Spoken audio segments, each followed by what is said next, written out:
الله الرحمن الرحيم الحمد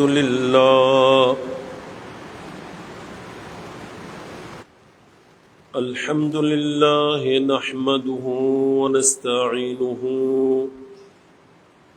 ونستغفره ونؤمن به ونتوكل عليه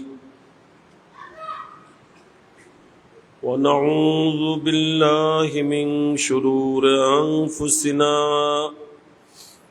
ومن سيئات أعمالنا من يهده الله فلا مضل له ومن يضلله فلا هادي له ونشهد أن لا إله إلا الله وحده لا شريك له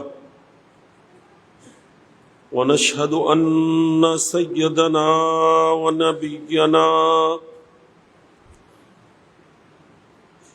وشفيعنا ومولانا محمدا عبده ورسوله بالهدى ودين الحق أرسله صلى الله تعالى عليه وآله وأصحابه وبارك وسلم دائما أبدا.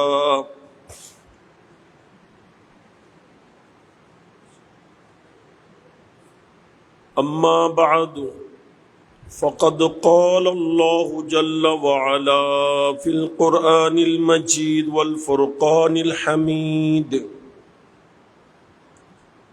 يا أيها الذين آمنوا إذا نودي للصلاة من يوم الجمعة فاسعوا إلى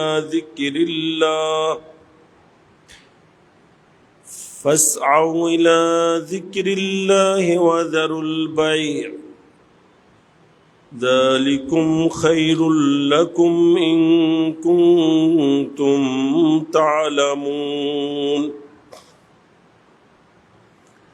آمنت بالله صدق الله المولانا العلي العظيم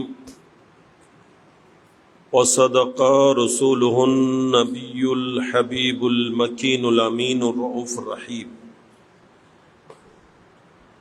ونحن على ذلك لمن الشاهدين والشاكرين والمطمئنين والحمد لله رب العالمين.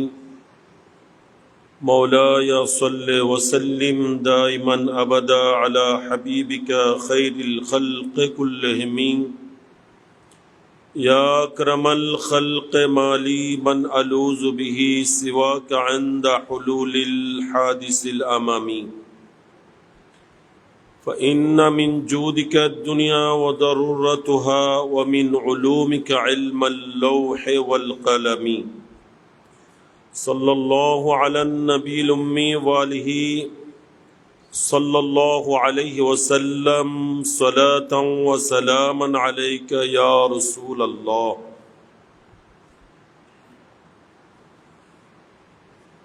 উপস্থিত সম্মানিত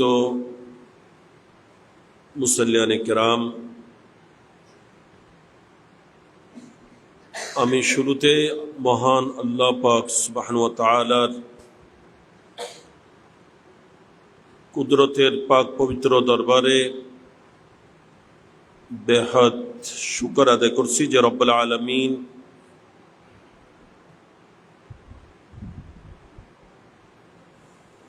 অত্র তৈবিয়া পাড়ায় এলাকাবাসীর কে আল্লাহ তাআলা তৌফিক দিয়েছেন যেনারা আল্লাহর ঘর নির্মাণ করেছেন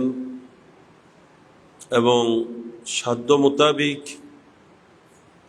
এনারা আল্লাহর ঘরকে সাজিয়েছেন, সৌন্দর্যমণ্ডিত করেছেন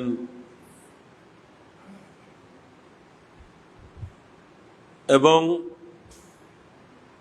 অনেক দিনের প্রত্যাশা আজ পূরণ হতে যাচ্ছে যে অত্তর মসজিদ আজকে থেকেই জুমা মসজিদে পরিণত হচ্ছে। জুমা মসজিদ আগে পঞ্জাগানা মসজিদ ছিল, তার থেকে এখন জুমা মসজিদ হচ্ছে, মানে মসজিদের মান বৃদ্ধি পাচ্ছে। এমনি পঞ্জাগানা মসজিদ এর চেয়ে দামি জুমা মসজিদ। আগে এখানে নামাজ পড়েছেন, যা সওয়াব ছিল এখন সওয়াব বেড়ে গেছে। আজকে থেকে এটা জুমা মসজিদে পরিণত হয়েছে। ইনশাআল্লাহ জুমা মসজিদ হিসেবে আল্লাহর দরবারে এটা গ্রান্টেড হচ্ছে, আল্লাহর দরবারে পেশ করা হচ্ছে। তো জুমা মসজিদে নামাজের ফজিলত পঞ্জাগানা মসজিদের চেয়ে বেশি।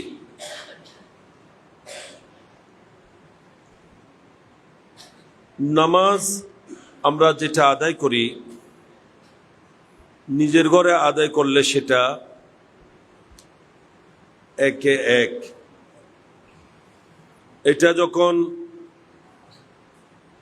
পঞ্জাগানা মসজিদের মধ্যে আবাদতখানা আদায় করবেন জমাত সহকারে, তখন এটা 25 গুণ বেশি সওয়াব অথবা 27 গুণ। আর যখন এটা জুমা মসজিদ হবে তখন এটার সওয়াব 40 গুণ বেড়ে যাবে। সুবহানাল্লাহ। হ্যাঁ, জুমা মসজিদ হিসেবে বিশ্বের সমস্ত মসজিদ, বাকি সব মসজিদ এক সমান। এরপর 3টা মসজিদ রয়েছে যেগুলোর দাম বিশ্বের বাকি সমস্ত মসজিদের চেয়ে বেশি। তোর মধ্যে বাইতুল মাকদাস প্রসিদ্ধ মতে, মশহুর রেওয়ায়েত মতে, যেখানে এক রাকাতে 25,000 রাকাত নামাজের সওয়াব। আর এরপর আরো দামি, আরো মর্যাদাবান আল্লাহর পেয়ারা নবীর মসজিদে নববী শরীফ, যেখানে এক রাকাতে 50,000 রাকাত নামাজের সওয়াব। আর সেটা যখন বাইতুল্লাহ শরীফে হবে, মসজিদে হারামে হবে, তখন এক রাকাতে 1 লক্ষ রাকাতের সওয়াব। এই জন্য আল্লাহর পেয়ারা হাবিব সরকার দু আলম সাল্লাল্লাহু তাআলা আলাইহি ওয়াসাল্লাম এই 3 মসজিদ ব্যতীত বাইতুল মাকদাস, মসজিদে নববী এবং মসজিদে হারাম, মসজিদে হারাম, এই 3টা মসজিদ ব্যতীত বাকি কোনো মসজিদের দিকে সফর করতে নবী নিষেধ করে দিয়েছেন। এটা বুখারী মুসলিমের মুত্তাফাক আলাইহি হাদিস। আল্লাহ নবী ইরশাদ করেছেন, লা তাশুদ্দুর রিহাল ইল্লা লিসালাসাতি মাসাজিদ, আও কামা ক্বালা নবী সাল্লাল্লাহু আলাইহি ওয়াসাল্লাম। আল্লাহ নবী বলেন, এই 3 মসজিদ ব্যতীত অন্য কোনো মসজিদের দিকে বেশি সওয়াবের আশায় অন্য কোনো মসজিদে সফর করা নিষেধ, তোমরা সফর করবে না। এই 3 মসজিদ কি কি? ওখানে এই 3টা মসজিদের কথাই আসছে। বাকি তো আল্লাহ তাআলা শুকর আদায় করছি আমি যে আজকে রবিউস সানি শরীফের পবিত্র চাঁদ, অলিকুল সম্রাট পীরান পীর দস্তগীর মেহবুব সুবহানী गौस समदानी किंदिल आरशे नूरानी शाहबाज ला मकानी शेख सैयद पीर मीर मुहिद्दीन अब्दुल कादिर जिलानी अल हसनी वल हुसैनी রাদিয়াল্লাহু তাআলা আনহুর সাথে সম্পর্কিত এই নূরানি চাঁদ, যার মাধ্যমে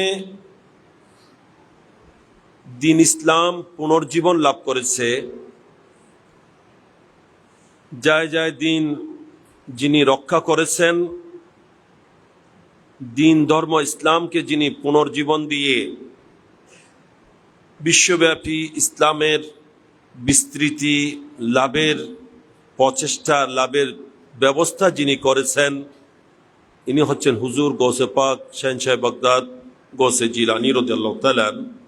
যার কারণে ওনার এক নাম হচ্ছে মুহিউদ্দিন, দিনকে পুনর্জীবন দানকারী। সুবহানাল্লাহ। তো ওনার উরসে পাকের মাসে আল্লাহ তাআলা তৌফিক দিয়েছেন অত্র মসজিদকে জুমা মসজিদে পরিণত করে জুমা চালু করার।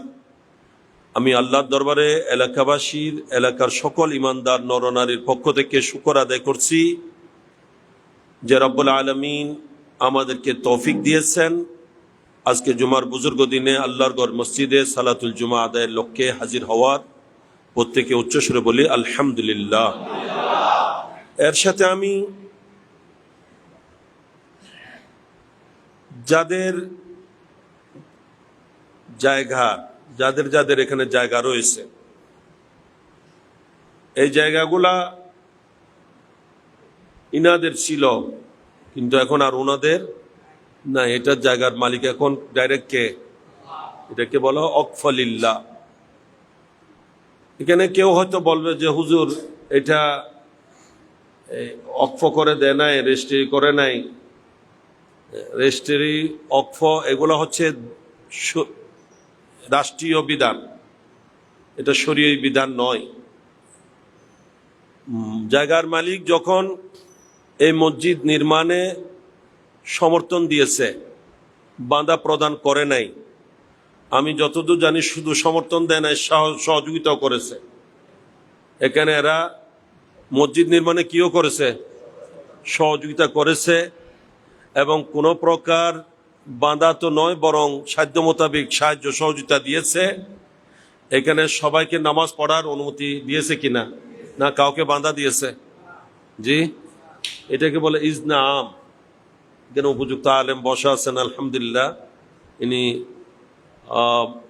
হযরতে হুসাইনুজ্জামান শাহ রহমতুল্লাহ আলাইহির নামে প্রতিষ্ঠিত হামিদিয়া, হুসাইনিয়া এবং গাজীউদ্দিন মিল্লাত ইমাম শের বাংলা রহমতুল্লাহ আলাইহির দস্তে বেলায়েতে প্রতিষ্ঠিত ওনার পীর ও মুর্শিদের নামে এবং হুসাইনুজ্জামান শাহ রহমতুল্লাহ আলাইহির নামে যে প্রতিষ্ঠান হামিদিয়া, হুসাইনিয়া, রাজ্জাকিয়া মাদ্রাসার সম্মানিত সুপার, ইনিও আছেন।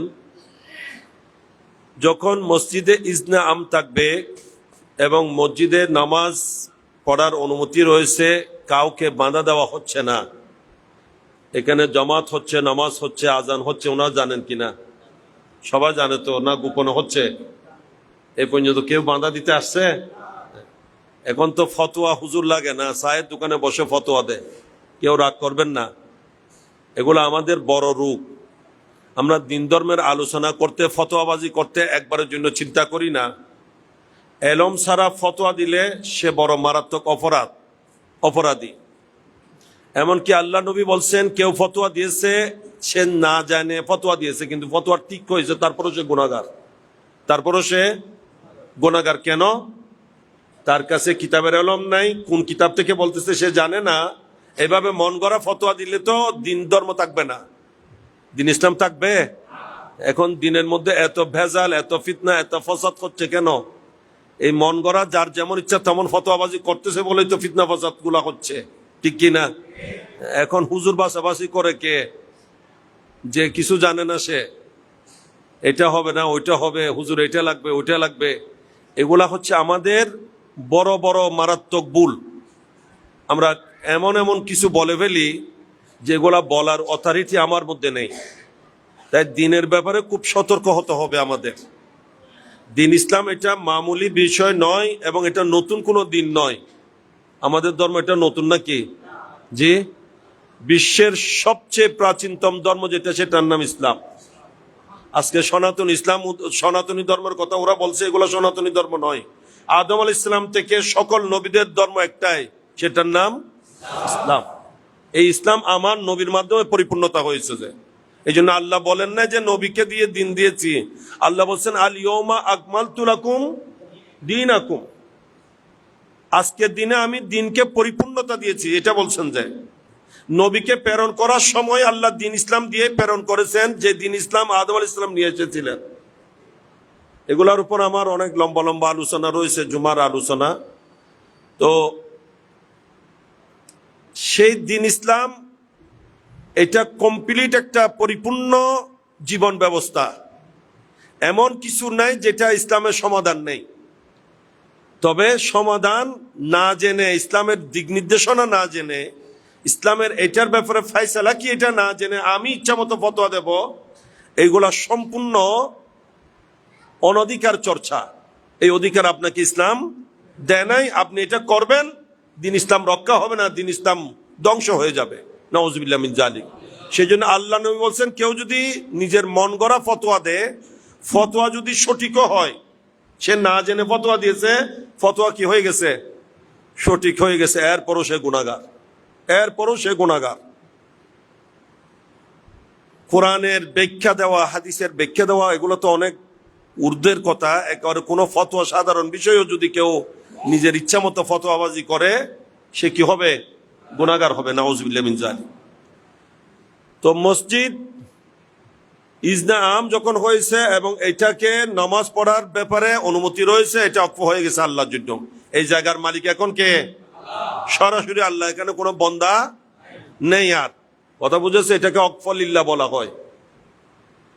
এবং এটা আপনারা নির্মাণ করেছেন গড়, আপনাদের গড়, জি না বন্দার গড়?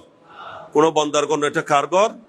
আল্লাহর গড়। এই মসজিদের মালিককে আল্লাহ তাআলা কোরআনে পাকে বলছেন, ইন্নাল মাসাজিদা লিল্লাহ।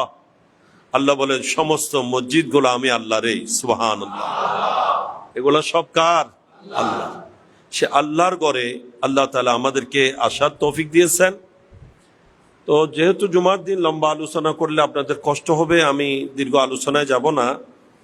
আমি কোরআনে পাকের একটি আয়াতে করিমা তিলাওয়াতের সৌভাগ্য অর্জন করেছি, যে আয়াতটা সূরাতুল জুমা থেকেই, জুমাতে রয়েছে।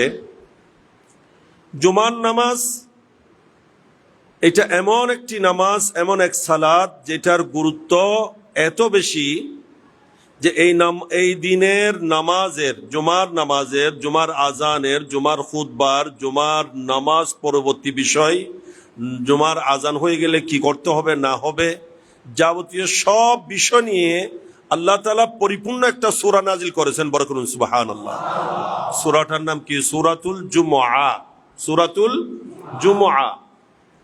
এই সূরা জুমা, এটা শুধু সূরা জুমার ফজিলতের উপর নাজিল হয়েছে, যে আলাদা সম্মান দেওয়ার জন্য এই নামে একটা সূরা, কোরআনে পাকের 114 সূরার মধ্যে একটা সূরার নাম সূরাতুল জুমআ। তাহলে নামাজকে, আমাদেরকেও জুমার দিনকে বিশেষ গুরুত্ব দিতে হবে কিনা? আল্লাহ নবী বলেন, জুমার দিন এটা তোমাদের জন্য সাপ্তাহিক ঈদের দিন। সুবহানাল্লাহ। এটা তোমাদের জন্য ইবাদতের দিন, বন্দেগীর দিন, খুশির দিন, আনন্দের দিন। এবং আল্লাহ নবী আরো ইরশাদ করছেন, এই দিন আমি নবীর উপর বেশি বেশি দরুদ পড়ার দিন। কেন? আল্লাহ নবী বলেন, অন্যদিন তোমাদের দরুদ সালাম আমার কাছে আল্লাহর পক্ষ থেকে নিয়োগপ্রাপ্ত বিশেষ ফেরেশতার মাধ্যমে প্রেরিত হয়, কিন্তু জুমার দিনের দরুদ সালাম আমি নবী সরাসরি কবুল করে থাকি। এই জন্য ফাকসিরু ফিহিস সালাত আলাই, জুমার দিন তোমরা আমি নবীর উপর দরুদ সালাম বেশি বেশি করে আদায় করবে। এটা কার নির্দেশ? নবীর নির্দেশ। কার নির্দেশ? এই জন্য আমরা জুমার দিন মিলাদ কিয়াম দরুদ সালাম পড়ি কিনা, এগুলো মন গড়া নয়, এগুলো প্রত্যেকটার পিছনে ভিত্তি আছে। এই কথা জেনে রাখবেন যে ইসলাম নতুন নয়, পুরান। ইসলাম পুরান ধর্ম। এই পুরাতন ধর্ম অনুসারে আমরা যেগুলা করে আসছি, এগুলা কোনোটা নতুন নয়, বেদাত নয়। এগুলা সবগুলা ইসলামী রীতিনীতি, কোরআন হাদিসের ভিত্তিতেই এগুলা পালন করা হয়ে থাকে। বুঝে আসছে? এই জন্য জুমার দিন সম্মিলিতভাবে দরুদ সালাম পড়া, মিলাদ কিয়াম করা, এগুলা নবীর হাদিসের উপর আমল। বড় করুন সুবহানাল্লাহ। আল্লাহ পাক বিষয়গুলাকে আমাদেরকে গুরুত্ব দেওয়ার তৌফিক দান করুন। তো আল্লাহ পাক পরওয়ারদিগার আলম জুমার দিনকে বিশেষ মর্যাদা দিয়েছেন, আমাদেরকেও দিতে হবে। নবীও জুমার দিনের উপর বিশেষ বর্ণনা দিয়েছেন, ফজিলতের কথা বলেছেন। ইমানদার মাত্রে প্রত্যেককে সেই জন্য জুমার দিনকে বিশেষ গুরুত্ব দিতে হবে। কোরআনে পাকে যেমন একটা সূরা, সূরাতুল জুমা নামে আসছে, প্রত্যেকটা হাদিস গ্রন্থের মধ্যে কিতাবুল জুমা একটা আলাদা চ্যাপ্টার, আলাদা কিতাব রয়েছে। বড় করুন সুবহানাল্লাহ। এমনকি বুখারী শরীফ, মুসলিম শরীফ, তিরমিজি শরীফ, নাসাই শরীফ, ইবনে মাজাহ শরীফ, আবু দাউদ শরীফ, আরো যত হাদিসের কিতাব রয়েছে, মিশকাত শরীফ, প্রত্যেকটা হাদিস গ্রন্থের মধ্যে একটা বাব, একটা অধ্যায় নয়, শুধু একটা কিতাব, কিতাব মানে যেটার মধ্যে অনেকগুলো অধ্যায় থাকে, সেখানে কিতাবুল জুমা আলাদা একটা চ্যাপ্টার রয়েছে। সুবহানাল্লাহ। তো আল্লাহ পাক পরওয়ারদিগার আলম এই জুমার দিনের ব্যাপারে ইমানদার বান্দাদেরকে নির্দেশ দিচ্ছেন। কাদেরকে? এই জন্য ইমানের বিষয়টা আগে। আমরা একটু ইমানের কথা বেশ বলি, কারণ ইমান যদি কোন রকমের সমস্যা হয়, তখন যতই আমল থাকুক না কেন সমস্ত আমল বাতিল হতে বাধ্য, বেকার হতে বাধ্য, কোনো আমল কাজে আসবে না। এই জন্য কোরআন যদি আপনি স্টাডি করেন, তখন দেখবেন কোরআনেই যেখানে আল্লাহ পাক সুবহানাহু ওয়া তাআলা নেক আমলের কথা বলেছেন, আপনি নেক আমল, আপনি বড় আমলদার, এইসব পরে আগে আল্লাহ বলছেন আগে ইমানদার হন। আগে ইমানের কথা। কিসের কথা? ইমানের কথা। এখানেও আল্লাহ তাআলা বলছেন ইয়া আইয়ুহাল্লাযীনা আমানু। কাদেরকে বলছেন? যে তাহলে ইমানের কথা আগে কিনা? ইয়া আইয়ুহাল্লাযীনা আমানু বলাতে বাকি যারা আছে সব আউট হয়ে গেছে কিনা? এখানে আর কেউ শামিল নাই। যারা ইমানদার আল্লাহ তাদেরকে বলছেন যে তোমাদেরকে বলছি যারা ইমান এনেছো, এই ইমান যথাযথ ইমান হতে হবে। আপনার মন গড়া, আপনার ইচ্ছা মতো, আপনার খেয়াল খুশি মতো মানলে ইমান হবে। ইমান আল্লাহর ব্যাপারেও ইমান আছে না নাই? আল্লাহর ব্যাপারে ইমান কিরকম হতে হবে? আমার বুঝ মতো, খেয়াল মতো, আমার জ্ঞান মতো, না আল্লাহ যেরকম সেরকম? আমি যদি মনে করি আল্লাহ আমার মতো, নাউজুবিল্লাহ, আল্লাহরও হাত আছে, পা আছে, হ্যাঁ, হবে এরকম মন গড়া আল্লাহকে মানছে যে কিছু আছে না? এরা কি? এরা হক না হক? এরা আল্লাহ মানে, আল্লাহ তাদের উপাস্য একটা বানাইয়া সেটার উপাসনাও করবে, আবার ওটাকে ডুবিও মারবে। এগুলার নাম কি খোদা মানা হবে? এগুলা নয়। আল্লাহকে কিরকম মানতে হবে? আল্লাহ যেরকম সেরকম। এটা আমার বুঝে আসুক না আসুক, আল্লাহকে বুঝার মতো, আল্লাহকে জ্ঞান করার মতো, আল্লাহকে জানার মতো, হক্কা মারেফাতি, আল্লাহর যথাযথভাবে পরিচয় লাভ করার মতো শক্তি আমরা মানব জাতির নেই। সেজন্য আমরা সংক্ষেপে কি বলি? আমানতু বিল্লাহে কামা হুয়া। আমানতু বিল্লাহে, আমরা আল্লাহর উপর ঈমান এনেছি কিরকম? আল্লাহ যেরকম সেরকম। কথা বুঝেছে? আমানতু বিল্লাহে কামা হুয়া বিআসমাইহি ওয়া সিফাতিহি। আল্লাহর সমস্ত গুণাবলী নামের সাথে, আল্লাহর সমস্ত গুণাবলীর সাথে, সিফাতের সাথে আমি আল্লাহ যেরকম, আল্লাহকে সেরকম মেনেছি। আমি জানি বা না জানি আল্লাহর গুণ, আল্লাহর শান, আল্লাহর মর্যাদা, আল্লাহর মহানত্ব, আল্লাহর কিবরিয়াই, আল্লাহর গুণাবলী আমার জানা আসুক বা জানে থাকুক বা না থাকুক, আমার জ্ঞান গরিমায় আসুক বা না আসুক, আল্লাহ যেরকম আমি আল্লাহকে সেরকম ভাবে মানি, সেটার নাম ঈমান। এভাবে নবীর ব্যাপারও আমাদের বুঝ মতো মানলে হবে না, নবীকে আল্লাহ যেরকম গুণাবলী দিয়েছেন সেরকম মানতে হবে। জি, এখানে আমার যুক্তি তর্কে আসছে না নবী কেমন হবে, এরকম কেমনে হবে। আমি আমার আপত্তি করলে আমার ধ্যান ধারণা মতো নবীকে মানলে হবে? নবী মানাটা শুদ্ধ হবে না? নবী যেরকম, আল্লাহ নবীকে যেরকম বানিয়েছেন সেরকম মানতে হবে, ঠিক কিনা? আল্লাহ নবীকে শান, মান, মর্যাদা, গুণাবলী কে দিয়েছেন? আল্লাহ। এইভাবে নবীকে যারা সঠিকভাবে মানবে তারা ইমানদার। ওখানে যদি কোনোটাতে আপনার আপত্তি থাকে, কি থাকে?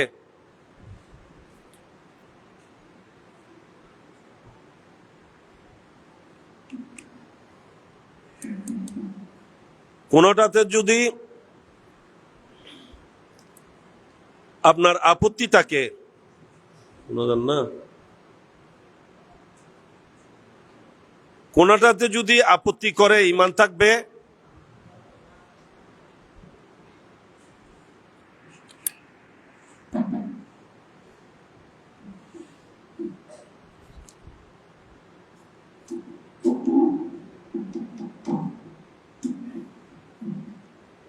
নবীর আল্লাহ প্রদত্ত কোন গুণাবলীর ব্যাপারে, কোন শান মানের ব্যাপারে যদি কেউ আপত্তি করে, ঈমান থাকবে? যেমন নাকি আমাদের নবী শেষ নবী, একটা কথা বলছি আমি, সর্বশেষ নবী কিনা? আমাদের নবীর পরে আর কোনো নবী হবেন? সম্ভাবনা আছে? কেউ যদি মনে করে ইমান থাকবে? আমাদের নবীকে যদি কেউ শেষ নবী না মানে বা এটা ধারণা করে যে আমাদের নবীর পরে আরো নবী হতে পারে বা হওয়ার সম্ভাবনা আছে বা হলে আমাদের নবীর কোনো অসুবিধা হবে না, হ্যাঁ, এরকম মনে করলে ইমান থাকবে? কয়টা বিষয় অস্বীকার করছে? শুধু একটা বিষয়, নবীর শেষ নবী হওয়াকে অস্বীকার করছে, যে ইমান থাকবে না। যদিও আমাদের দেশে রাষ্ট্রীয়ভাবে এদেরকে কাফের ঘোষণা করা হয়নি, অনেক রাষ্ট্রে এদেরকে রাষ্ট্রীয়ভাবে কাফের ঘোষণা করা হয়েছে। যারা কাদিয়ানি তারা আমাদের নবীর পরেও আরেকজনকে কি মনে করে? নবী মনে করে। নাউজুবিল্লাহ। তাহলে নবীকেও নবীর প্রত্যেকটা গুণাবলীর সাথে মানতে হবে কিনা? এভাবে সকল নবীদেরকে মানতে হবে, সকল আসমানি কিতাবকে মানতে হবে, আল্লাহর সমস্ত ফেরেশতাদেরকে মানতে হবে, তকদিরের উপর বিশ্বাস থাকতে হবে, পরকালের বিশ্বাস থাকতে হবে। সবগুলা যারা মানবে তারাই হয় মুমিন, ঠিক কিনা? এই মুমিন যারা, তাদেরকে আল্লাহ বলছেন ইজা নুদিয়া লিসসালাতি মিন ইয়াউমিল জুমআতে। আল্লাহ বলছেন যখন আহ্বান করা হয়, আজান দেওয়া হয়। এখানে আহ্বান মানে আজান। আজানে কিসের আহ্বান? নমাজের। বলেন না কিসের? এখনো আজকে জুমার আজান হয়েছে কিনা? হয়তো এর আগে অতীত আর কোনো সময় হয় নাই, আজকে হয়েছে যে না এই মসজিদে, আজকে তো ফার্স্ট হলো। এই জুমার আজান যেটা হয়েছে সেটার কথা কোরআনে আসছে যে আল্লাহ বলছেন ইজা নুদিয়া লিসসালাতি মিন ইয়াউমিল জুমআতে, জুমার দিন যখন তোমাদেরকে নামাজের জন্য আহ্বান করা হবে, ফাসআউ ইলা যিকরিল্লাহ, আল্লাহ বলেন বান্দা তখনই তুমি আমি আল্লাহর জিকিরের জন্য দ্রুত চলো। ফাসআউ মানে সাই করা, সাই মানে প্রচেষ্টা চালানো, দ্রুত চলা। ফামশু নয়, ফামশু মানে স্বাভাবিক চলা। যাইমদের আস্তে ধীরে গা গোসল দুলই তৈরই উন্ডেখানা কিও চায়, হ্যাঁ, এরকম চাওয়া নয়। আল্লাহ বলছেন ফাসআউ, তাড়া করে আসো। কি করে আসো? তাড়া করে আসো। এই জন্য যখনই জুমার আজান হয়ে যায় তখন জুমার জন্য প্রস্তুতি নিয়ে তাড়াতাড়ি জুমার দিকে রওনা হওয়াটা ওয়াজিব হয়ে যায়। কি হয়ে যায়? আর বিলম্ব করার কোনো সুযোগ। আল্লাহ এরপরে কি বলছেন? ওয়াজারুল বাই, ওয়াজারুল বাই, তোমাদের সবচেয়ে গুরুত্বপূর্ণ বিষয় যেটা সেটা হলো বেচা কিনা, ঠিক কিনা? জুমার আজান হয়ে গেছে এখনো দোকান বন্ধ করতে পারে না মানুষ, আছে না? কেন? এটার গুরুত্ব বেশি যে না। আল্লাহ বলেন এটা পরিহার করো, এটা ছাড়ো। কার নির্দেশ? আল্লাহর নির্দেশ। এখানে তাফসীরের মধ্যে আছে আইমায়ে কেরাম বলছেন যদিও এখানে আল্লাহ তাআলা শুধু বাই বেচা কিনার কথা বলছেন, শুধু বেচা কিনা নয়, এখানে দুনিয়াবি যত কাজ কাম আছে, দুনিয়াবি যত কাজ কাম আছে সবগুলাই আজান হওয়ার পর হারাম হয়ে যায়।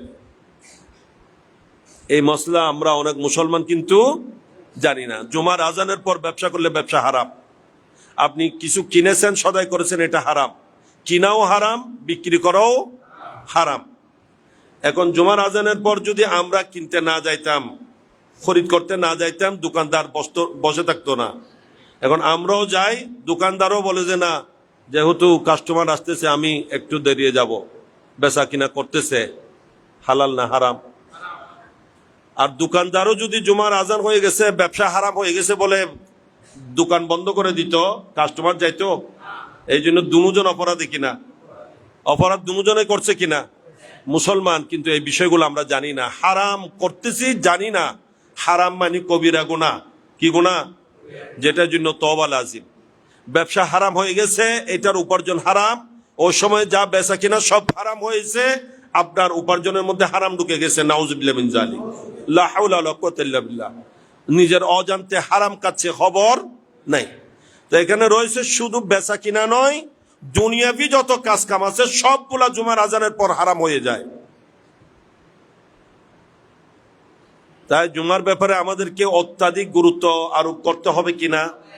নিয়মিত, আজকে বলে নয়, নিয়মিত জুমার আজান হলেই তাড়াতাড়ি মসজিদে হাজির হতে হবে কিনা? এবং আল্লাহ নবী সে হাজির হওয়ার ব্যাপারে যেই ফজিলতের কথা বলেছেন, আমরা অনেকে ভুল করি। জুমাতে যখন আসি এমন টাইমে আসব যখন একেবারে শুধু একামতের সময়টা পাওয়া যায়, অথবা একামত হয়ে গেছে কোনো মতে সে হুজুরকে নামাজে ফেলে বসবে, এরকম চিন্তা করি। এগুলা হচ্ছে আমাদের কিছু ভুল সিদ্ধান্ত, যেগুলার কারণে আমরা অনেক সওয়াব থেকে, ফজিলত থেকে বঞ্চিত হই। আমরা অনেকে আসি সবার পরে, যাব সবার আগে। আরো আমি মনে করি আমি বড় বুদ্ধিমান, সময় আমার বেশি লাগে নাই, নাউজুবিল্লাহ বলেন না। কিন্তু এসেছে আর গিয়েছে, তালিকার মধ্যে নাম উঠে নাই, হাজির হাতায় নাম উঠে নাই। এটা বুখারী শরীফের হাদিস। আল্লাহর প্যারা মাহবুব সরকার দু আলম সাল্লাল্লাহু তাআলা আলাইহি ওয়াসাল্লাম ইরশাদ করছেন, জুমার দিনে আগে ভাগে আসার ফজিলত কত। আল্লাহ নবী বলছেন, জুমার দিন যারা, যেই বান্দা শুরুতে আসবে, প্রথমে চলে আসবে, জুমার নামাজের জন্য প্রস্তুতি নিয়ে, জুমার নামাজকে গুরুত্ব দেওয়ার কথা আল্লাহ নবী, লম্বা কথা আলোচনা অনেক আছে, সংক্ষেপে কিছু ইশারা করতেছি, এত আলোচনা তো অল্প সময় বলা সম্ভব না। আল্লাহ নবী বলছেন, জুমার দিন তোমরা গোসল করবে, মিসওয়াক করবে, সুগন্ধি ব্যবহার করবে, ঘর থেকে সুগন্ধি ব্যবহার করে মসজিদে রওনা হবে। জুমার দিনের জন্য নবী বলেন, যাদের সম্ভব দুইটা জামা, জুমার দিনের জন্য আলাদা জামা রাখবে। সুবহানাল্লাহ। জুমাকে বিশেষ গুরুত্ব দিয়ে তোমরা হাজির হবে। আল্লাহ নবী বলছেন, জুমার দিনের গুরুত্ব কত জানো? ঈদুল ফিতর, ঈদুল আজহার চেয়েও বেশি। আমরা দুই ঈদের কথা বলি, অথচ দুই ঈদের চেয়ে গুরুত্ব বেশি কোন ঈদের? জুমার দিনের ঈদের। ঈদ জুমার দিনও কিসের দিন? এজন্য যারা বলে ঈদের দিন শুধু দুই ঈদ ছাড়া আর কোনো ঈদ নাই, এরা এখনো ভুলের মধ্যে আছে। আরো 52টা ঈদের খবর তাদের নাই, ঠিক কিনা? ঈদুল ফিতর এটাও ঈদের দিন, ঈদুল আজহা ঈদের দিন, 52টা জুমার দিনও ঈদের দিন। এইসব ঈদ পরে, ঈদে মিলাদুন্নবী আগে। ঈদে মিলাদুন্নবী হয়েছে বলেই এই ঈদগুলো আমরা পেয়েছি, ঠিক কিনা? সেই জন্য ঈদে মিলাদুন্নবী এটা সকল ঈদের ঈদ। তো ব্রাদার ইসলাম, আল্লাহ নবী বলছেন, জুমার দিন ঈদুল ফিতর, ঈদুল আজহার চেয়েও উত্তম এবং শ্রেষ্ঠ দিন। এই দিনকে তোমরা সর্বোচ্চ গুরুত্ব দেবে, এবং গুরুত্ব দিয়ে যারা আসবে, প্রথম ভাগে যারা চলে আসবে, আল্লাহ নবী বলেন তাদের আমল নামায় একটা একটা উট কোরবানি করার সওয়াব আল্লাহ তাআলা লিপিবদ্ধ করে দেবেন। উট দিয়ে কোরবানি করা, প্রতি সপ্তাহে সপ্তাহে আল্লাহর রাস্তায় একটা একটা উট সদকা করা, তৌফিক কজনের আছে? হ্যাঁ, অনেকের তৌফিক থাকলো অন্তর নাই, অনেকের অন্তর থাকলো তৌফিক নেই। আর উট তো দুষ্প্রাপ্য, আমাদের দেশে খুব কমে পাওয়া যায়। কিন্তু বছর একটা উট কোরবানি করতে পারে না, সেই বন্ধ প্রতি শুক্রবারে একটা একটা উট কোরবানি সওয়াব আমলনামায় লিপিবদ্ধ করাইতে পারে। আমার নবী সুযোগ দিয়েছেন, কিন্তু আমরা সুযোগ গ্রহণ করি না। নবী বলেছেন, জুমাতে প্রথম ভাগে চলে আসো, তোমার আমলনামায় একটা উট কোরবানি সওয়াব উঠে যাবে। এটা প্রতি শুক্রবারে, প্রতি সপ্তাহে সুযোগ আছে না নাই?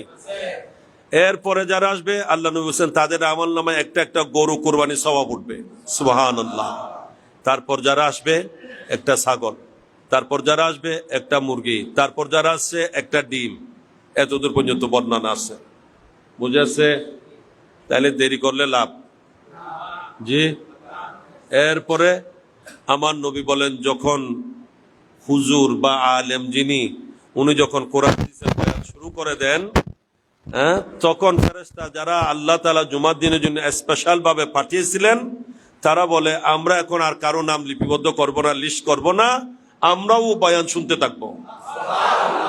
তাহলে বোঝা যায় জুমার দিনের খুতবা, আলোচনা, এগুলা কারাও শুনে? ফেরেশতাও শুনে। বরকত সুবহানাল্লাহ। এখানে শুধু আমরা আসি নাই, আল্লাহর নূরানি জগতের অগণিত ফেরেশতারাও আমাদের সাথে শরীক হয়েছেন, আলহামদুলিল্লাহ। তো ব্রাদার ইসলাম, দেরি করলে লাভ হবে না গুনারে হবে? যে যারা এরপরে আসবে তাদের নাম উঠে নাই, নাউজুবিল্লাহ। এরকম করবেন না। জুমাতে আসবেন আগে, যাবেন দেরিয়ে। যত বেশিক্ষণ অবস্থান করবেন, তত বেশি সওয়াবের ভাগী হবেন, তত বেশি গুনাহ ক্ষমা হবে। আপনি নামাজে আসছেন আগে, নামাজের জন্য অপেক্ষা করে বসে আছেন। বুখারী শরীফের হাদিসে আল্লাহর হাবিব সাল্লাল্লাহু তাআলা আলাইহি ওয়াসাল্লাম ইরশাদ করছেন, ওই বান্দা যারা নামাজের জন্য মসজিদে অপেক্ষা করে বসে থাকে, আল্লাহর নুরানি জগতের নুরানি ফেরেশতারা সে বন্দার জন্য আল্লাহর দরবারে প্রার্থনা করতে থাকে যে আল্লাহ তাকে রহমত করো, তার গুনাহ ক্ষমা করো, তার দরজাকে বুলন্দ করে দাও, বরকুন সুবহানাল্লাহ। এবং যতক্ষণ নামাজের অপেক্ষায় বসে থাকে ততক্ষণ তার আমলনামায় নামাজের সওয়াব লিপিবদ্ধ হতে থাকে। আপনি নামাজ পড়তেছেন, এখন বসে আছেন, কিন্তু আমলনামায় কি উঠতেছে যে নামাজের সওয়াব, লাভ না গুনাহই? তা কি তাড়াতাড়ি আসবেন না দেরি আসবেন? হ্যাঁ, আশা করি এটা আজীবনের জন্য মনে রাখবেন, আজীবনের জন্য মনে রাখবেন। আল্লাহ তৌফিক দান করুক। প্রথম কাতারের ফজিলত, সুবহানাল্লাহ। ইমামের সাথে তাকবীরে তাহরিমা বাঁধার ফজিলত, আমরা এইগুলা অনেকে অবহেলা করি, অলসতা করি, অনেকে ভুল করি। ইমাম সাহেব আল্লাহু আকবার করে নিয়ত করে ফেলেছেন, আমি এখনো নওয়াইতুয়ান করতেছি। নিয়ত আপনার অন্তরের ইচ্ছা, যেটা কাসদুল কলব, এটাকে বলা হয় নিয়ত। অন্তরের ইচ্ছা পোষণকে বলা হয় নিয়ত। হ্যাঁ, আপনি মুখে উচ্চারণ করবেন, আরবিতে নিয়ত করবেন, এগুলো হচ্ছে মুস্তাহাব। এগুলো কি? মুস্তাহাব। এই মুস্তাহাব আদায় করতে গিয়ে ইমামের সাথে নিয়ত করার ফজিলত থেকে আপনি বঞ্চিত হচ্ছেন। ইমামের সাথে তাকবীরে তাহরিমার ফজিলত কত! ইমামের পরে আপনি যখন তাকবীরে তাহরিমা বাঁধবেন, আমার নবী বলেন সেটার ফজিলত খায়রুম মিনাদ দুনিয়া ওয়া মা ফিহা। পুরা দুনিয়া এবং দুনিয়াতে যা কিছু আছে, সারা পৃথিবী এবং পার্থিব সবকিছু চেয়ে উত্তম হচ্ছে ইমামের সাথে সাথে তাকবীরে তাহরিমা বাঁধা। সুবহানাল্লাহ। কিন্তু আমরা অবহেলা করি, দেখা যায় সেই সময়ে আমরা এদিক ওদিক থাকাইতে থাকি, নিয়ত করবো চিন্তা করি, এখনো তো রুকুতে তো যায় নাই, কেরাত শুরু করে নাই। এমনকি এমনও হয় যে আমরা নিয়ত ইমাম সাহেব করে, উনি দোয়া সোনা পড়ে, আউযু তাসমিয়া তাউজ তাসমিয়া আউযু বিল্লাহ বিসমিল্লাহ পড়ে উনি কেরাত শুরু করে দিয়েছেন। এখন আপনি নিয়ত করলেন, দোয়া সোনা পড়ার সুযোগ আছে? জি, এটা মসলা জেনে রাখবেন। ইমাম যখন কেরাত শুরু করবেন তখন মুক্তদির আর কিছু পড়ার সুযোগ, দোয়া সোনা পড়া সুন্নত বলেন না, দোয়া সোনা পড়ার হুকুম কি? এটা সুন্নত। আপনি একটা মুস্তাহাব আদায় করতে গিয়ে সুন্নত তরক হয়ে গেল, লাভ না গুনাহই? ছাগলের জন্য গরু সিন্নি দেওয়ার মতো হয়। তাই সেরকম সেই সময়ে মুখে নিয়ত না করে অন্তরে নিয়ত হাজির করে আল্লাহ আকবার বলে নিয়ত করবেন, তবে নিয়ত করতে হবে। এটা আবার এই নয় যে যারা বলে যে নিয়তের কোনো গুরুত্ব নাই, নাউজুবিল্লাহ, এটা সম্পূর্ণ ভুল। নিয়ত ফরজ, নিয়ত করা কি ফরজ। অন্তরের নিয়ত অবশ্যই থাকতে হবে। হ্যাঁ, মুখে নিয়ত করা, উচ্চারণ করে আরবিতে নিয়ত করা, এটা হচ্ছে কি মুস্তাহাব। কথাগুলো জেনে রাখবেন। ইমামের সাথে তাকবীরে তাহরিমা বাঁধার ফজিলত কত বললাম? নবী বলছেন যে আমি বলছি না, পুরা পৃথিবী এবং পার্থিব, পুরা দুনিয়া এবং দুনিয়াতে যা কিছু আছে তার চেয়েও উত্তম। সুবহানাল্লাহ। এবং ইমাম সাহেব যখন কেরাত শুরু করবেন তখন কারো কোনো কেরাত পড়ার অনুমতি, অন্য কোনো দোয়া কালাম পড়তে পারবে? সূরা ফাতিহা পড়া যাবে? কেউ যদি বলে পড়তে হবে, তাহলে এটা কোরআন বিরোধী ফতোয়া হবে। কি বিরোধী ফতোয়া হবে? যারা বলে যে সূরা ফাতিহা অবশ্যই পড়তে হবে, ইমাম মুক্তদিকেও পড়তে হবে, ভুল। এটা ভুল ফতোয়া। এটা এমন একটা ফতোয়া যে ফতোয়া কোরআনের সাথে দ্বন্দ্ব হয়। কারণ কোরআনে আল্লাহ তাআলা হুকুম জারি করে দিয়েছেন, ইজা কুরিয়া আলাইকুমুল কোরআনু, ইজা কুরিয়া আলাইকুমুল কোরআনু ফাসতামিউ লাহু ওয়ানসিতু। আল্লাহ বলেন যখন এই কোরআনের তিলাওয়াত হবে তখন অন্তরের কান লাগিয়ে শোনো এবং চুপ থাকো। কার নির্দেশ? আল্লাহ বলছেন চুপ থাকো। এখন হুজুর বলছেন পড়তে হবে, তুমিও পড়ো। আল্লাহটা মানবেন না হুজুরটা মানবেন না কোনো মোল্লাটা মানবেন? হ্যাঁ, তাহলে এরকম ফতোয়া শুনলে কোরআনের সাথে দ্বন্দ্ব হচ্ছে, কোরআন বিরোধী হচ্ছে, এই খবর আপনার আছে? এগুলা ফতোয়া কারা দেয়? যাদের কাছে কোরআন হাদিসের যথাযথ জ্ঞান নেই, জ্ঞান শূন্য যারা। হয়তো একটা দুইটা হাদিস পড়েছে, সে মনে করছে আমি বড় জ্ঞানী, আমি বড় মুফতি, আমি বড় আলেম হয়ে গেছি, এবার আমি ফতোয়া দেব। নাউজুবিল্লাহ মিন যালিক। আজকে এগুলা করে করে সমাজের মধ্যে দ্বন্দ্ব সৃষ্টি করছে, মুসলমানের মধ্যে কি করছে? দলাদলি সৃষ্টি করছে, মুসলমানকে বিভ্রান্ত করছে। নাউজুবিল্লাহ মিন যালিক। সবগুলা কোরআন হাদিস একত্রিত করে সবগুলোর উপর গবেষণা করে রিসার্চ করে মাসের পর মাস বছরের পর বছর সঠিক সিদ্ধান্ত যেটা দেওয়া হয়েছে যারা দিয়েছেন ইনারাদেরকে বলা হয় ইমাম, যেটা দেওয়া যেই পথ ওনারা আমাদেরকে দিয়েছে সেটাকে বলা হয় মাযহাব। কথা বুঝাচ্ছে? মাযহাব এটা মন গড়া কোনো ফতোয়া নয়, কোনো সিদ্ধান্ত নয়, কোরআন ও হাদিসের পরিপূর্ণ গবেষণা করে ইনাদের রিসার্চ এবং গবেষণালব্ধ যে বিষয়টা সহজভাবে আমাদেরকে আমল করার সুযোগ করে দিয়েছেন, যেটা মানলে কোরআন বিরোধী হবে না, এক হাদিস মানতে গেলে আরেক হাদিসের বিরোধিতা হবে না, সেই সঠিক পদ্ধতি যেটা সেটাকে বলা হয় মাযহাব। বরকুন সুবহানাল্লাহ। মাযহাব না মেনে আপনি যদি ইচ্ছা মতো চলেন, দেখা যাবে আপনার চলাটা কোরআন বিরোধী হবে, একটা হাদিস মানতে গেলে আরেকটা হাদিসের অমান্য হবে। সব হাদিস সামনে রেখে কোরআন হাদিস সবগুলাকে রিসার্চ গবেষণা করে সাহাবায়ে কেরামের আমলকে, নবীর জীবনীকে সবগুলাকে বিবেচনা করে সঠিক যে পদ্ধতি আমাদেরকে আইম্মায়ে কেরাম দিয়েছেন এটাকে বলা হয় মাযহাব। বরকত সুবহানাল্লাহ। এবং সেই মাযহাবের মধ্যে সবচেয়ে উত্তম মাযহাব এবং ইমামের মধ্যে সবচেয়ে শ্রেষ্ঠ মহান ইমাম ইনি আমাদের ইমাম, ইমামে আজম। মাযহাবের মধ্যে শ্রেষ্ঠ মাযহাব হানাফি মাযহাব। বরকত আলহামদুলিল্লাহ। তো ব্রাদার ইসলাম, আল্লাহর নির্দেশ কি? আজান হলে কোথায় আসার? মসজিদে নামাজে চলে আসার এবং ব্যবসা বাণিজ্য দুনিয়াবি সমস্ত কাজকাম ছেড়ে দেওয়া। আল্লাহ বলছেন সবচেয়ে গুরুত্বপূর্ণ যেটা তোমাদের কাছে বেচা কিনা সেটাও বাদ দাও। তাইলে এটা ছাড়া বাকি যেগুলো এগুলো বাদ দিতে হবে কিনা? হ্যাঁ। তাই জুমার আজান হয়ে গেছে, আপনি এখনো মসজিদের পুকুরে গোসল করতে আসতেছেন, হ্যাঁ, ওখানে গল্প করতেন, চায়ের দোকানে বসে আছেন, রাস্তাঘাটে ঘোরাফেরা করতেছেন, অযথা অন্য কাজে আছেন, এগুলো সম্পূর্ণ হারাম। এগুলো কি হারাম হয়ে গেছে। আপনার উচিত তৎক্ষণাৎ নামাজে চলে আসা। যাক, আল্লাহ তাআলা বলছেন যালিকুম খায়রুল লাকুম, এটাই তোমাদের জন্য উত্তম, এটাই তোমাদের জন্য উত্তম। আমাদের জন্য কোনটা উত্তম এটা আমরা বেশ জানবো না আল্লাহ বেশ জানবেন? আমাদেরটা সঠিক না আল্লাহটা সঠিক? এই জন্য আল্লাহ বলছেন আমি বলে দিচ্ছি, ব্যবসা বাণিজ্য কাজ কাম সব ছেড়ে আমি আল্লাহর জিকিরের দিকে, আমার ইবাদতের দিকে। এখানে জিকির মানে খুতবা, জিকির মানে ওয়াজ নসিহত, জিকির মানে কোরআন তেলাওয়াত, জিকির মানে নামাজ, সবকিছু শামিল। আল্লাহ বলছেন এই দিকে আসা এটাই উত্তম, এইটাই উত্তম। আমি ঘোষণা দিচ্ছি ইন কুনতুম তাআলামুন, বান্দা তোমরা যদি জানতে তোমরাও এটাকে উত্তম হিসেবে মেনে নিতে। তা আলহামদুলিল্লাহ এখন আমরা জানছি কিনা, তা আমরা এটাকে উত্তম হিসেবে মানবো কিনা? কারণ কে বলেছেন? তাই সেই হিসেবে আমাদেরকে এটাকে আমল করতে হবে। আল্লাহ তাআলা সেই তৌফিক দান করুক। ব্রাদার ইসলাম, জুমার দিন নামাজে যত সময় আসবেন প্রথম কাতারে জায়গা নেওয়ার চেষ্টা করবেন। এলুমেলু পিছনে দাঁড়িয়ে বসে থাকবেন না। আমরা অনেকে প্রথম কাতারে আসতে চাই না, অথচ নবী বলছেন প্রথম কাতারের ফজিলত যদি আমার উম্মত জানতো না, তখন প্রতি অক্তে নামাজের প্রথম কাতারে জায়গা নেওয়ার জন্য লটারি দেওয়ার প্রয়োজন হতো। কিসের প্রয়োজন হতো? লটারি। তাই নামাজের প্রথম কাতারে জায়গা নেওয়ার চেষ্টা করবেন। আল্লাহ তৌফিক দান করুক।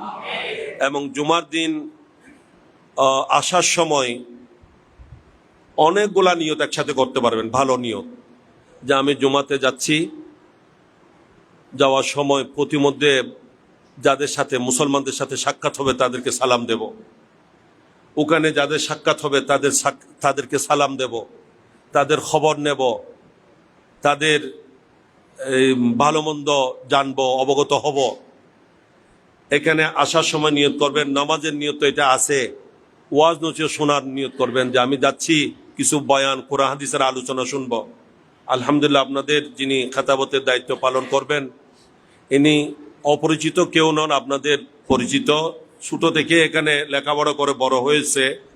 এই জন্য যার সম্পর্কে আপনাদের চারিত্রিক বা সব দিক থেকে ভালো করে জানা আছে, এরকম আস্থাভাজন একজন ইমামের পিছনে নামাজ পড়তে পারা এটাও একটা সৌভাগ্যের ব্যাপার। অনেক ইমাম দেখা যায় দীর্ঘদিন ইমামতি করেছে, পরক্ষণে দেখা যায় ওনার হয়তো আকীদা নষ্ট, অথবা ওনার চারিত্রিক অনেক দুষ্টুরুটি গ্রামের মধ্যে এলাকার মধ্যে রয়ে গেছে। এরকম অনেক কিছু পরবর্তী খবর পাওয়া যায়।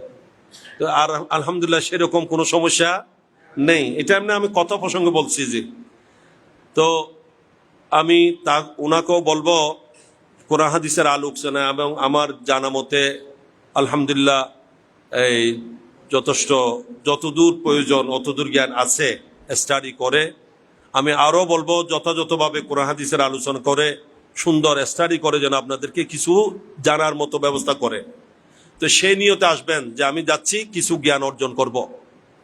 আপনি যখন জ্ঞান অর্জনের জন্য উদ্দেশ্যে একজন তালিবে ইলম হিসেবে বাইর হবেন, আপনার শান কত বেড়ে যাবে। আমার নবী বলছেন আপনি আসার সময় নূরানি ফেরেশতারা নূরের ডানা আপনার কদমের নিচে বিছিয়ে দেবেন। এগুলো আবু দাউদ শরীফের কিতাবুল ইলমের হাদিস। এবং আসার সময় এই নিয়ত করবেন যে মসজিদে যাচ্ছি কিছু দান করব। জুমার দিন যেহেতু বড় ফজিলতের দিন, এই দিন কি করব? দান করব। 2 টাকা 2 টাকা করে মসজিদে দেব। হ্যাঁ, 5 টাকা 5 টাকাও এখন ফকির নেয় না। 10 টাকা নিয়ে 10 টাকাও নিতে চায় না, আপত্তি করে। তাই মসজিদে দেওয়ার সময় আমরা কিন্তু বড় বুদ্ধিমান হয়ে যাই। যে টাকা চলে না, বলে যে যেটা চালানোর জায়গা কোথাও নাই, সেটাই চালানোর জায়গা একটা, সেটা হলো মসজিদ। নাউজুবিল্লাহ। এগুলো আসলে আমরা কি ভুল করি না ঠিক করি? আল্লাহ বলছেন লান তানালুল বিররা হাত্তা তুনফিকু মিম্মা তুহিব্বুন। গত জুমার আগে জুমায় মনে আমার মসজিদে এটার উপর আলোচনা হয়েছে। আল্লাহ বলছেন তোমরা নেকি লাভ করবে না যতক্ষণ না তোমরা তোমাদের প্রিয় বস্তুটাকে আমি আল্লাহর রাস্তায় দান করবে না। তা আল্লাহর রাস্তায় দেওয়ার সময় কোনটা দিতে হবে? ভালোটা, যেটার প্রতি আপনার পছন্দ, যেটা আপনার প্রিয়, যেটার প্রতি আপনার লোভ আছে, সেটাই দেবেন আল্লাহর রাস্তায়। বুঝেছে? এই জন্য কোরআনে পাকে জায়গা বজাগায় আল্লাহ তাআলা আল্লাহর রাস্তায় যারা দান করে ওদের প্রশংসা করছেন যে ইউনফিকুনা আমওয়ালাহুম আলা হুব্বি, মালের প্রতি মহব্বত থাকা সত্ত্বেও তারা আমার রাস্তায় ব্যয় করে। ইউতিউমুনা তুআমা আলা হুব্বি, আল্লাহ বলেন সে খাবারের প্রতি তাদের লোভ আছে, আগ্রহ আছে, তা সত্ত্বেও তারা আমার বান্দাদেরকে, গরিবদেরকে সে খাবার খাওয়ায়। এদের প্রশংসা করছেন। তাই ওই খাবার খাওয়াইতে হবে যে খাবার আপনি খেতে পারেন না, সেটা নয়। যে খাবারের প্রতি আপনার চাহিদা আছে সে খাবার আরেকজনকে খাওয়ান, তখন আল্লাহ বলেন এটা আমার কাছে খুব পছন্দ। এভাবে আল্লাহর রাস্তায় দান করার সময় কোনটা দান করবেন? ভালোটা দান করবেন, বেশটা দেওয়ার চেষ্টা করবেন। দুনিয়াতে বাকি যত খরচ করছেন সব শুধু আপনার জন্য, এগুলা চলে যাবে, এগুলা কিছু আপনার হবে না। যেগুলা রেখে যাবেন এগুলা আপনার পরবর্তী জেনারেশনের জন্য হবে, আপনার কিছু হবে না। নিয়মিত যেটা দান করবেন এইটাই আপনার পরকালের কুদরতের রিজার্ভ ব্যাংকে জমা থাকবে। আপনার সম্পদ এইটাই হবে। যে কোনটা? যেটা দান করতেছেন নিয়মিত সেটা। তাই একসাথে বেশি সম্ভব না হলেও প্রতি জুমাবারে 100 টাকা দান বাক্সে দিতে পারেন কিনা? জি, 50 টাকা দিতে পারেন কিনা? সাধ্য মোতাবেক দেবেন। দেওয়ার নিয়তে আসবেন, সওয়াব বেড়ে যাবে। নিয়ত যত বেশি হবে, একই আমলের মধ্যে 14টা নিয়ত, একটা আমলে 14 গুণ সওয়াব হবে। লাভ না গুনারে? এখানে আসার সময় নিয়ত করবেন নবীর উপর দরুদ সালাম পড়ব, আমি নবীকে সালাম দিয়ে যাব, মিলাদ কি আমাদের করব। লাভ হবে না গুনারে হবে? এখানে সেটা সওয়াবও সম্পৃক্ত হবে। আসবেন, নবীকে সালাম দিয়ে যাবেন, কিছু শিখে যাবেন এবং জীবন আদর্শ পরিবর্তন করার একটা চিন্তা ভাবনা, মন মানসিকতা তৈরি করবেন। আল্লাহ তৌফিক দান করুক। আল্লাহ পাক আমাদের সকলকে নিয়মিত যথাসময়ে জুমার নামাজকে গুরুত্ব দিয়ে হাজির হওয়ার এবং জুমার নামাজ কয় রাকাত? 2 রাকাত না? ফরজ 2 রাকাত। যে এর আগে পিছে আরো কিছু আছে কিনা? জি, এগুলোর কোনো গুরুত্ব নাই মনে হয়। জি, জুমার নামাজের সুন্নতের গুরুত্ব আছে। রোজা সুন্নতের গুরুত্ব তো বরাবর দিই আমরা, ঠিক কিনা? রোজার মধ্যে আমরা সেহরি খাই কিনা? সেহরি খাওয়া, রোজা রাখা, রমজানের রোজা রাখা ফরজ, কিন্তু সেহরি খাওয়া আচ্ছা এই সুন্নত, এটা সুন্নত না, না করলে কি হবে? এই কথা বলি, খাইবের বেলা সুন্নত বরাবর, ঠিক না? খাওয়ার সময় সুন্নত বরাবর। আর নামাজে আসলে এখানে বলি যে না এটা তো সুন্নত না, এটা না করলে কি হবে? নাউজুবিল্লাহ। আপনি সুন্নত নফল গুরুত্ব দিয়ে আদায় করুন। হাদিসে পাকে আমার নবী বলছেন কাল হাসরের মাঠে বন্দার যখন আমলের মধ্যে ত্রুটি পাওয়া যাবে, ফরজ আমল যখন রিজেক্টেড হয়ে যাবে, বাদ পড়ে যাবে, তখন আল্লাহ বলবেন দেখো না আমার বন্দার অন্য নফল ইবাদত, সুন্নত নফল কিছু আছে কিনা। যখন দেখবে তার সুন্নত নফল আছে, অতিরিক্ত নফল নামাজ পড়তো, সুন্নত পড়তো, মসজিদ এসে তাহিয়াতুল উযু পড়েছে, দুখুলুল মসজিদ পড়েছে, কাবলাল জুমা পড়েছে, বাদাল জুমা পড়েছে, সুন্নতুল ওয়াক্ত পড়েছে, এই নামাজগুলা দিয়ে তার ফরজ নামাজের ত্রুটিগুলাকে কভার করা হবে। সুবহানাল্লাহ। লাভ না গুনারে? দরকার আছে কিনা? আজকে 2 রাকাত নামাজ ভারী মনে হচ্ছে, কিন্তু কাল হাসরের মাঠে দেখবেন সেই 2 রাকাত নামাজ কত বড় গনিমত। আপনার কাছে এই 2 রাকাত নামাজ পুরা পৃথিবী নয়, পৃথিবীর সমপরিমাণ 100 পৃথিবীর চেয়েও বড় দামি মনে হবে। এটা আপনার জন্য বড় গুরুত্বপূর্ণ সম্পদ হবে। এটাকে অবহেলা করার কোনো সুযোগ। এজন্য যখনই সুযোগ হয় নফল নামাজ পড়বেন, এবং যাদের জীবনে কাজা নামাজ রয়ে গেছে, এগুলা অনাদায়ী রয়ে গেছে নামাজ, এগুলাকে কজা করে দেবেন, অবহেলা করবেন না। হায়াতের কোনো গ্যারান্টি নাই, নিঃশ্বাসের কোনো বিশ্বাস নাই। তাই সময় থাকতে দুনিয়ায় যতক্ষণ আমাদের নিঃশ্বাস আছে, হায়াত আছে, শারীরিকভাবে সুস্থ সবল আছেন, ততক্ষণ সুযোগ। মারা গেলেও আর সুযোগ নাই। অসুস্থ হয়ে গেলে বেড বিছানায় ক্লিনিক মেডিকেলে গড়াগড়ি করলে, ওখানে আফসুস করলেও আর নামাজ পড়ার কোনো সুযোগ হবে না। তাই সময় থাকতে ঠিকভাবে নামাজ কালাম পড়ুন। অনেক মানুষ তো দেখা যায় নামাজ পড়তেছে, সিজদা করা থেকে বঞ্চিত, আল্লাহকে যথাযথভাবে সিজদাও করতে পারছে না, ঠিক কিনা? এরকম সময় হয়তো আপনারও আসতে পারে, আলিয়াজুবিল্লাহ। তাই সময় থাকতে ঠিকভাবে নামাজ কালাম পড়ুন। অসময়ে কাঁদলে কোনো লাভ হবে না। বিশেষ করে যৌবনকালের ইবাদত আল্লাহর কাছে বড় প্রিয়। যৌবনকালের চেহারা মানুষের কাছে প্রিয় হতে পারে, কিন্তু যৌবনকালের ইবাদতে আল্লাহর কাছে বেশি প্রিয়। যার যৌবনকালটা ইবাদতের মাধ্যমে অতিবাহিত হয়, পেয়ারা নবী বলছেন হাসরের মাঠে 7 প্রকার মানুষ যাদেরকে আল্লাহ তাআলা আরশের নিচে ছায়া দেবেন, যেদিন আল্লাহর আরশের ছায়া ছাড়া কোনো ছায়া থাকবে না, তাদের মধ্যে ওই বান্দা শাবুন নাশা ফি ইবাদাতিল্লাহ, যার যৌবনকালটা আল্লাহর ইবাদতের মাধ্যমে অতিবাহিত হয়েছে। আল্লাহ পাক এই বিষয়গুলো আমাদেরকে আমল করে চলার তৌফিক দান করুক। যা আলোচনা হয়েছে তার উপর আমাকে এবং উপস্থিত সকলকে আমল করার তৌফিক দান করুক। আজকে উদ্বোধনী জুমা হিসেবে হয়তো একটু আমি আলোচনা বেশ করছি বা দেরি করছি, এটাকে আবার বিরক্তির মনে করবেন না কেউ। ইনশাল্লাহ বাকি দিন ঠিক সময়ে সবকিছু হবে। তো যারা আমি এলাকার বিশেষ করে যারা যেভাবে এই মসজিদের কাজে সহযোগিতা দিয়েছেন, দেশে থেকে বা বিদেশে থেকে, এলাকাবাসী এবং বাইরের যারা নিজেরাও দিয়েছেন, অন্য থেকেও নিয়ে এনে দিয়েছেন, আমি প্রত্যেককে শুকরিয়া আদায় করছি। আল্লাহর দরবারে ফরিয়াদ করছি রব্বুল আলামিন যেন প্রত্যেকের এই খেদমত কবুল করেন। এটার উত্তম প্রতিদান যেন আল্লাহ তাআলা দুনিয়া আখিরাত উভয় জাহানে নসিব করেন। আল্লাহ পাক এই মসজিদকে এমনভাবে কবুল করেন যাতে কিয়ামত পর্যন্ত এই মসজিদ 5 ওয়াক্ত আযান, একামত, জুমা, জামাত, মিলাদ ও কিয়াম, দুরূদ সালামের মাধ্যমে আবাদ এবং শাদাব থাকে। এই মসজিদ যেন এলাকার জন্য আলোকবর্তিকা হয়, হেদায়েতের জরিয়া হয়, পরকালে যেন এই মসজিদ এলাকাবাসীর নাজাতের ওসিলা হয়। আল্লাহ সেভাবে কবুল আর মঞ্জুর করুক, আমিন। ওয়া আখির দাওয়ানা আনিল হামদুলিল্লাহি রাব্বিল আলামিন।